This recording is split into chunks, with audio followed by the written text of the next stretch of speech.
Ti ke mundësin për ta respektuar nënën tënde.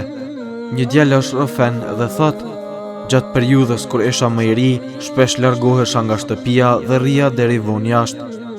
Kjo gjë e hidhëronte tepër nënën time. Nuk haja në shtëpi, shumicën e ditës kaloja duke fjetur dhe natën kthehesha shumë vonë.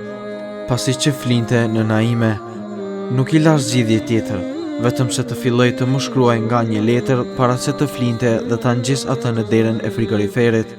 Letra ishte një lloj udhëzimi për të më njoftuar për vendin dhe llojin e ushqimit që duhet të haja kur të kthehem. Me kalimin e ditëve, letra filloi të rritet dhe kërkesat të shtohen.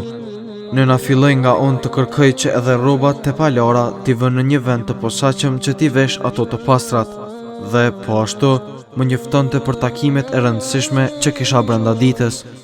Në këtë gjendje më kaloi një periudhë e gjatë e rinjësime, derisa një natë kur u ktheva në shtëpi, e gjeta letrën të ngjitur në derën e frigoriferit.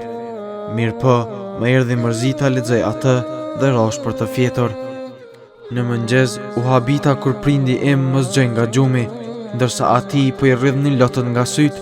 Ai më tha: "Nëna jote ndëroi jetë." Sa dhembje të madhe më dha ky lajm. Megjithatë e mbajta veten, derisa e varrosëm nënën dhe i pritëm njerëzit për ngushëllim.